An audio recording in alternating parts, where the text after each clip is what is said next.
Rosé, older than Cabernet, quicker than Champagne, and ready to upend everything you knew about the blush. This is not a trend. This is the original crush. Rosé might be a drink of summer, but its roots run deeper than your wine rack. From ancient Georgia to your Instagram boomerang, this wine has always been more than a pink phase. By the end of this episode, you'll be able to break down grapes, history, price, and the secret behind every glass. Keep watching to find out why rosé is not just sipping pretty, it is sipping smart. Welcome to Sip Me Maybe, the podcast about all things wine. Here we swirl, sip, and spill the truth about what's in your glass. I'm Julia, and here we don't just cork bottles. We take the wine from the grape to the glass and rate everything in between. And before we begin, just a quick disclaimer. I'm not a sommelier, just a wine lover with curiosity and opinions. And wine list sometimes scares me too. This is a judgment-free zone, no snobbery, no side-eye, just good vibes. I'll share what I'm tasting, and you should share what lights up your palate. Let's sip, learn, and enjoy the sport together. When I first dipped my toes into the wine world, I was head over heels for full-bodied Cabernets such as La Hoda or Chateauneuf-du-Pape. Those wines painted my palate into deep strokes of blackberry, spice, and leather. I thought that red was the one and true color of greatness. Until the first sip of Montrachet opened up a whole new world. Today, I'm holding the door open for you, inviting you to the site where we ditch the color snobbery and celebrate the craft, style, and the way every bottle captures the moment and, well, just makes it brighter. And maybe, just maybe, I can seduce you to our side. Let's talk about history of rosé. Rosé might be having a pop moment right now. However, this wine has deeper roots than most wines in your cellar. In fact, the earliest documented wines dating back to Neolithic Georgia, 6,000 years BC. Those wines were more like rosé rather than deep reds that you swirl today. Why? Because ancient winemakers didn't have barrels, didn't have long maceration times, or the cold soak.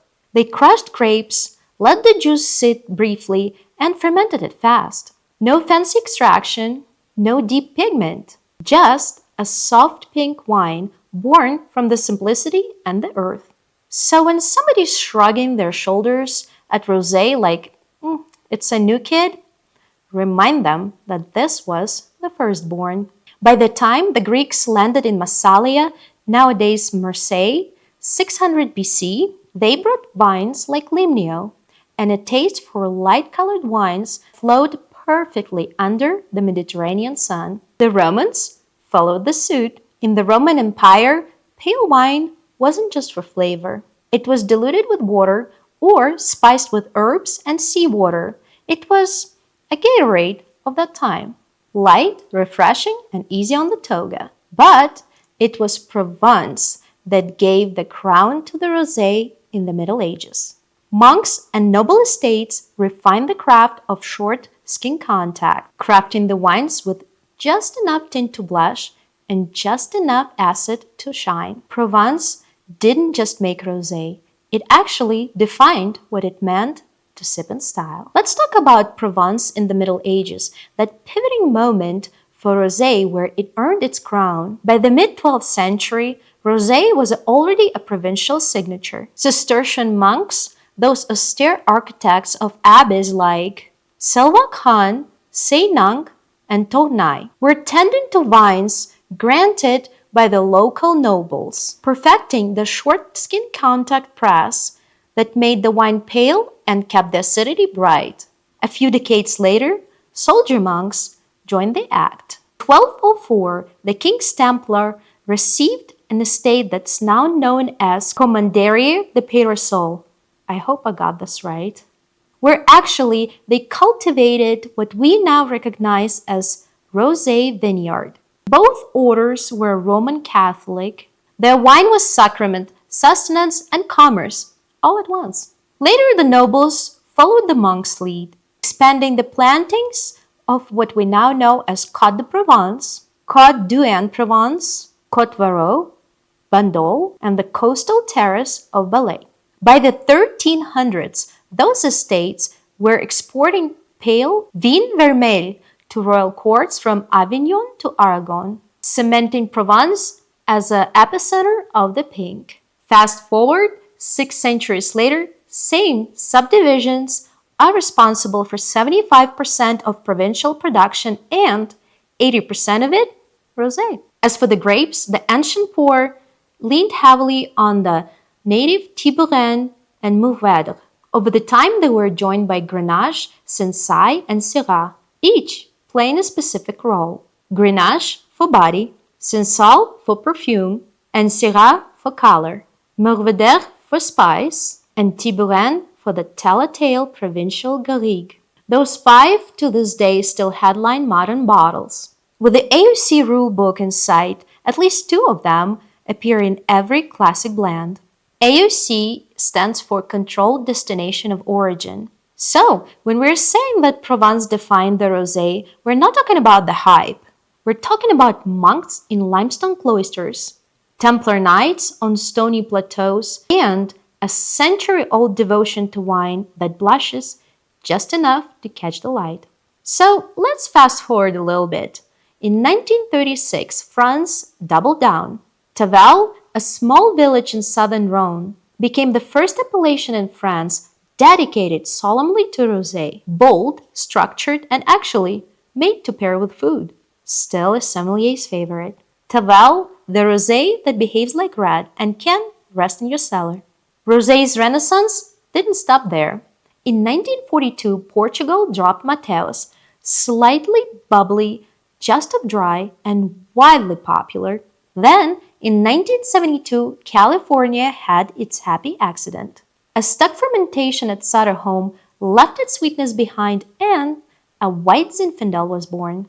Pink wine went mainstream and an old vine of Zin was saved from extinction. So yes, rosé might look delicate in the glass, however, it has grit, story, and the timeline longer than some of the family trees. From the ancient amphora to the pull pour today, this wine has been blushing for centuries, and it is not just a phase. Let's talk about terroir and origin. Rosé may come from red grapes, however, its personality pure plays. From breezy coastal hills to sun-drenched terraces, each region stamps its own signature through soil, climate, and craft. Let's talk about where rosé gets its glow. Provence for rosé is like champagne for celebration, simply essential, light, dry, and endlessly elegant. It's built on Grenache, Cinsault, and Syrah, grown in sunlit limestone and cooled by Mediterranean sea breeze. Expect wild strawberry, lemon zest, and a mineral whisper, rosé as a way of life. Tavel, Rhône Valley, the rosé that wears red lipstick, bolder in color and fuller in body. Tavel uses Grenache, Cinsault, and Mourvèdre with extended maceration for depth and spice. Built for food, not the pool floats. Paired with lamb, ratatouille, or duck confit, a sommelier's flex. Bandol Provence, the age-worthy rabble. Here, Mourvèdre takes the lead, giving the structure and the soul. Clay limestone soils and sea breeze shape rosés that evolve. Floral and fruity at first, and with time, savory and smoky. This is a pink wine with a spine. California, USA. Fruit forward and fashion forward. From Pinot Noir in Sonoma to Rhone styles in Paso. California wine is a sunshine in the bottle, no doubt. Bright watermelon, cherry, and hibiscus. Often small batch, always confident, and with more personality than pretense. Spain, Rosado, bold, spicy, and sun-kissed. Spanish Rosados, Granacha or Tempranillo offer red fruit, spice, and just a touch of grip. Especially in Rioja and Navarra, they shine with tapas or as simply sun-drenched porches. Italy, Rosatos, a patchwork of pink. Italy's rosés range from cherry-rich Rosolo to pale floral Chiretto. Italy's rosés bring something different to the table. One country, infinite flavors. Wherever it's made, from Provence lavender fields to Spanish plateaus, rosé wears its origin on its sleeve. Not just the color, not just the style, but the place it's poured. Let's talk grape composition. What's in the blush? Let's make one thing clear. Rosé is not made from rosé grapes. There is no some secret pink varietal growing on hillsides. Rosé is all about technique, not just a single grape. Winemakers use black skin grapes. However, they tweak the process to pull just the right amount of color, fruit, and finesse, without all the tanning or weight you would find in your full-bodied red. There are three main ways how they make the magic happen. Direct pressing. The grapes are pressed gently and immediately, creating light, crisp rosés with pale hues. Short maceration. The juice sits with the skins for a few hours, not days, pulling the flavor and the color before being separated. Then the wine is being pressed off and fermented, well, just like white. Cyane method. Cyane is translated as to bleed. Juice is bled off during the red wine fermentation process early, adding more color, flavor, and weight. Think of it as winemaker's side hustle. Red wine gets concentrated and, well, rosé is born. So, while there is no grape particular to rosé, some are more loved than others for how they handle this gentle touch. The 5 most common varietals. Let's roll the pink carpet. The first one, Grenache. Low tanning, high fruit, generous in alcohol, while keeping the color light. Its flavor profile, strawberry, raspberry, white pepper, and citrus. Sin salt. It's popular because of its delicate aromatics, soft mouthfeel, and it blends well. On palate, expect red berries, rose petals, and melon. Syrah. This grape adds spice, color, and structure to the blend. Expect dark berries, plum, and pepper. Marvetter, earthy depth, aging potential, and herbal character. Expect berries, garrigue, leather, and dried flowers. And Pinot Noir. Expect cherry, cranberry, and rose petal. These 5 grapes dominate rosé production across the globe. Solo in single varietal expressions, or blended like a symphony of sunlit berries and soft floral whispers. Because at the end of the day, rosé isn't defined by the grape it's made from, but how it's made. It's a decision, technique, a moment of restraint, and that's what gives rosé its magic. Because rosé is not just a color, it is a craft. Let's talk about why rosés cost less and why you should drink them sooner. Let's address the blush in the room. Why rosé usually ranks less than its brooding red cousin or champagne. It's not because it's lesser, but because it's built to live in the now. Rosé is a summer peach of wine, perfect when it's picked, but not meant to hibernate. Unlike structured red that mellow for months in oak, or champagnes that sleep for lease of 4 years, rosés reach from vineyards to glass. Most skip oak entirely, fermenting in stainless steel, bringing that fresh citrus and flower notes straight to you. No toasty wood, no pricey storage, no 2-year waiting game. Just 6 brisk months from harvest to your table. And timing is everything. Wineries usually drop rosé releases in spring, perfect for brunches, poolsides, and sunlit terraces. They do not want the cases to linger in the cellars. They want that blush poured, posted, and cleaning by the sunset of the season.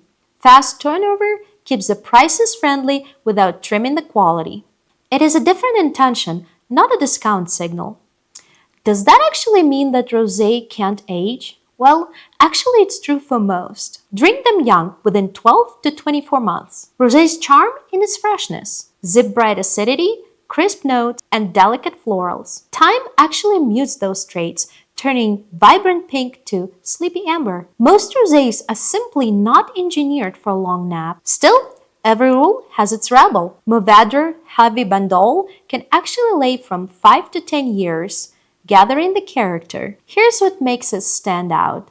Mourvèdre, a bold, late-ripening red grape known for its earthy, herbal, and meaty flavors, along with dark fruit and spice in structure. It actually brings aging potential and savory flavors that most rosés don't have. What do you expect from Bandol Rosé? Color, deeper pink to salmon, aromatics, wild herbs, peach, orange peel, and sometimes even smoke. It's structural, textural, savory, with notes of cherry, grapefruit, and a long mineral finish. Darker, full-bodied Tavel actually can lay up to 5 years in your cellar. Tavel Rosé is almost always a blend. What makes Tavel different? Fuller body, darker color, food-oriented, and made to lay down. Expect aromas such as strawberry, raspberry, white peach, pepper, and a touch of wild herbs. On the palate, dry, structured, grippy with mineral tension and spice. And if you're looking for a time capsule, look for rosé champagnes, especially vintage or Sainé style. They can dazzle even after a decade. But those are the outliners. Rosé is like a summer itself, fleeting, fresh, and better when savored in the moment. Lower price, shorter story, same great ending. So let's talk what usually rosé tastes like.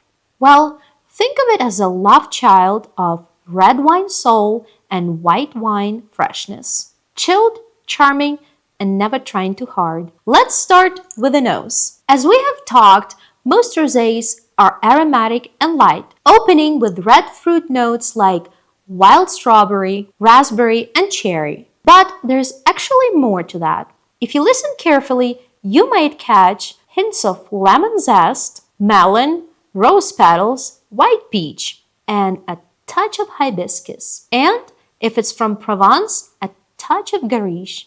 Provence-styled rosés might lead floral and mineral. Spanish rosados bring spice and sun. Pinot-driven rosés exact elegance. Cherry blossom, hibiscus, and maybe a touch of whetstone. Now let's talk about the palate.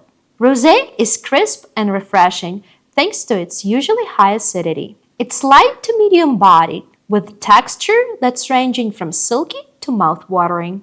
You'll often taste red berries, citrus, and often stone fruit, like peach or nectarine. The finish is usually dry and food-friendly, though some New World rosés usually carry additional sugar for softness. In short, aromatics, red berries, citrus, florals, melon, herbs. On the palate, bright acidity, light body, smooth texture.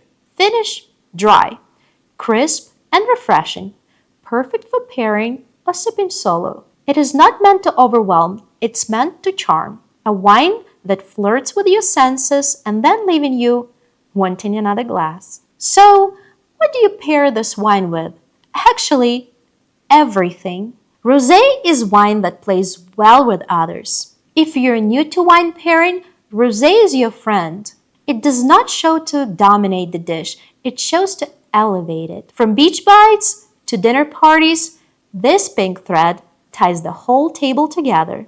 Pair it with cheese, salads, chicken, duck, shrimp, ratatouille, pizza, fries, chips, popcorn, anything works. Or just have it with a touch of sun and nothing else. Rosé's crisp acidity refreshes creamy, salty, or oily foods, while its delicate minerality complements citrus, herbs, or tomato-based dishes. It actually bridges the gap, never overwhelming, bringing everything together.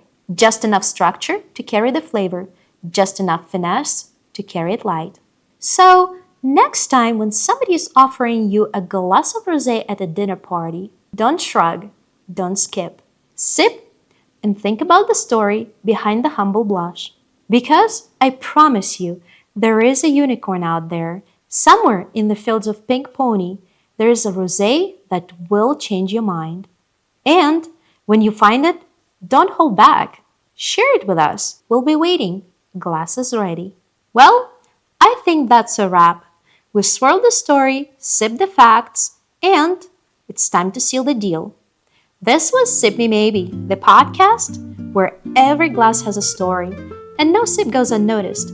I'm Julia, and I'll see you the next pour.